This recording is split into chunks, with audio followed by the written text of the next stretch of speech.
सुखदेव गोस्वामी कहते हैं, तम ब्राह्मणा भृगवः प्रीयमाणा अजाजयन् विश्वजिता तृणाकम् जिगीषमाणं विधिना विशिच्य महाभिषेकेण महानुभावः। तो वे भृगुवंशी ब्राह्मण महानुभावा, महान प्रभाव वाले थे, परम ज्ञानी थे, वेदों के परम विद्वान। तो वे प्रिय मारा, बहुत प्रसन्न हुए बलि महाराज की सेवा से। अब देखिए, जो व्यक्ति मरे हुए को जिला सकता है और उसको फिर सेवा से प्रसन्न कर लिया जाए, तो क्या वो स्वर्ग नहीं दे सकता है? ये स्वाभाविक समझने की बात है।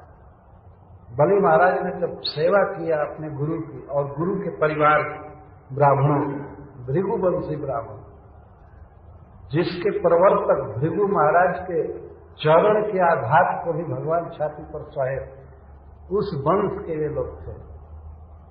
यह भी एक बहुत बड़ी बात। भगवान कितना मानते थे भृगु जी को कि चरण सहलाने लगे और कहने लगे, आपके आने का संवाद नहीं मिला था, नहीं तो मैं उठ करके आपका स्वागत किया होता। आपके कोमल चरण में चोट लग गई होगी मेरे कठोर वक्षस्थल के संस्पर्श से, आप मुझे क्षमा करें। उसी वंश के शुक्राचार्य जी हैं। वंश का एक गुण आ रहा है, बहुत बड़ा ज्ञान।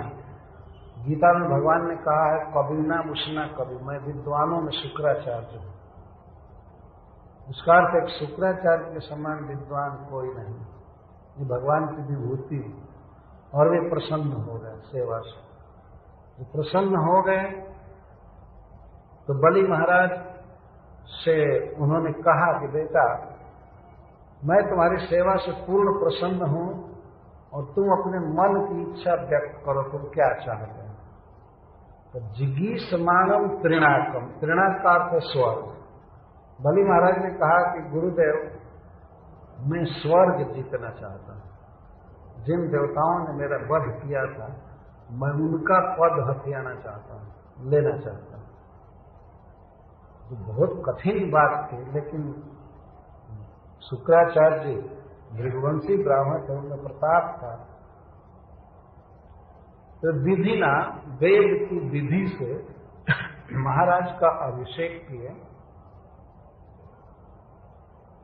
और महाभिषेक विधि पूर्वक यज्ञ चालू किए। वास्तव में उस यज्ञ में भगवान की पूजा की गई। देखिए, असुर होकर भी यह व्यक्ति भगवान की शरण ले रहा है स्वर्ग जीतने के लिए। और शुक्राचार्य जी ने भगवान का अभिषेक कराया इनके द्वारा और यज्ञ में दीक्षित किया। उस यज्ञ का नाम क्या था? विश्वजीत यज्ञ। यज्ञ का नाम भी अद्भुत है, विश्वजीता, तृतीया में विश्वजीत यज्ञ। वेद में लिखा गया है कि यह यज्ञ करने पर व्यक्ति संपूर्ण विश्व को जीत सकता है। शुक्राचार्य तो वेद के विद्वान हैं, उन्होंने कहा ठीक है, विश्वजीत यज्ञ करो। बलि महाराज एक यज्ञ किए। उस यज्ञ में पूर्ण रूप से भगवान विष्णु की ही आराधना की जाती है। भगवान विष्णु की कृपा से ही कोई विश्व विजय कर सकता है, और किसी देवता की कृपा से नहीं। तो भगवान की आराधना हुई विधि ना, विधि पूर्वक। महानुभाव है ही शुक्राचार्य और उनके परिवार के लोगों का कहना है ज्ञान कितना है, तो खूब अच्छी तरह से किए। और इतना अच्छा यज्ञ हुआ, उस यज्ञ कुंड से रथ निकला, घोड़े निकले, धनुष निकला, विश्व विजय करने के लिए मंत्र ऐसे बोला गया। और यज्ञ कुंड से सुंदर रथ निकला, घोड़े निकले और तर्कस, बाण सब निकलने, जो सिद्ध हो गए। सूचित हो रहा था कि विश्व विजय होगा। क्या क्या यज्ञ कुंड से निकले इसको बता रहे हैं। ततो रथः कांचन पट्टनद्धो हयाच हर्यस्व तुरंगवर्णः ध्वजश्च सिंहेन विराजमानो हुतासनादास हवीर्भिरिष्टा।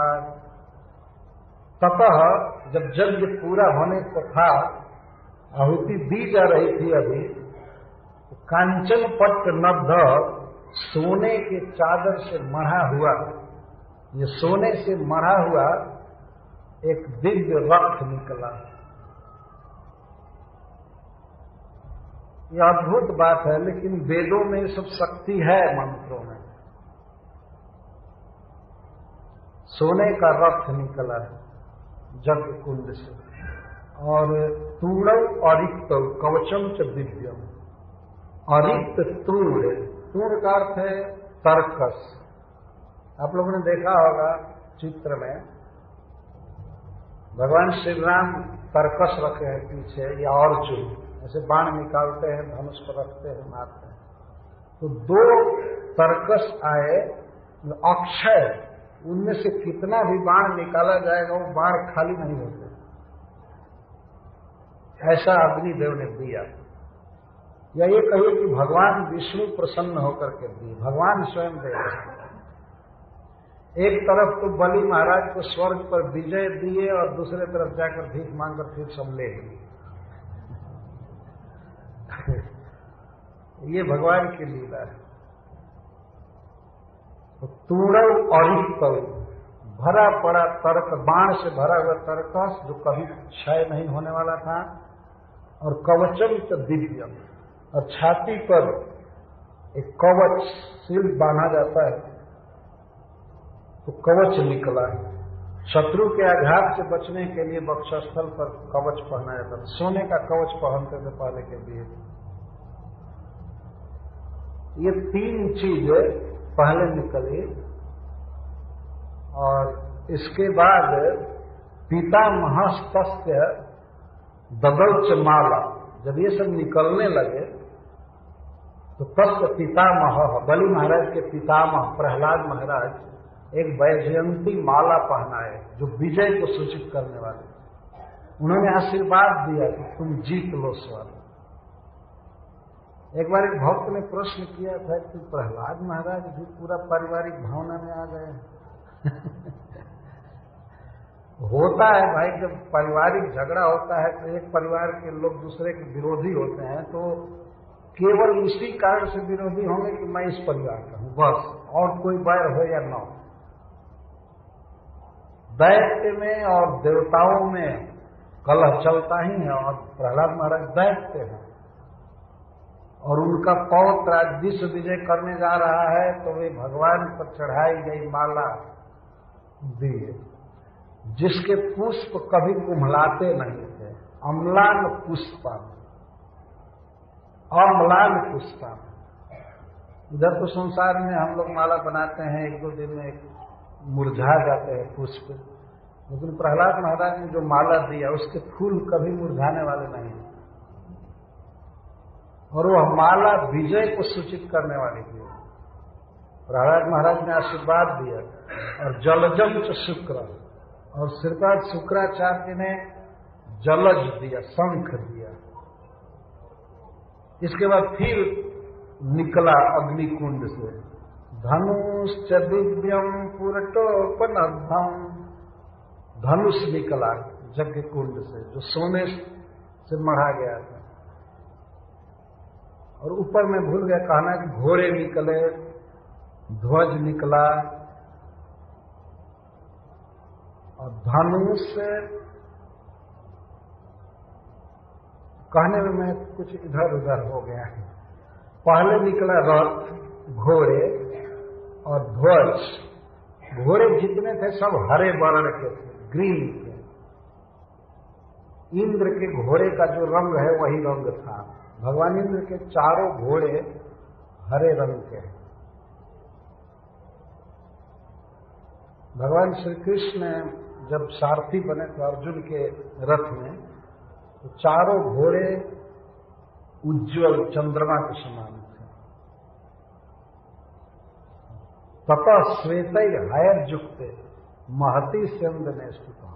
श्वेतई हय जुक्ते, श्वेत घोड़ों से युक्त रथ। तो हरे घोड़े निकले और इसके बाद दिव्य धनुष निकला, कवच और तुड़ी। इसके बाद प्रहलाद महाराज ने माला दिया, शुक्राचार्य ने शंख दिया। युद्ध की जो भी सामग्रियां थी इस तरह से ब्राह्मणों ने दिया, संपादित किया। यज्ञ कुंड से पैदा किए तो ये माना जाएगा कि ब्राह्मणों ने दिया।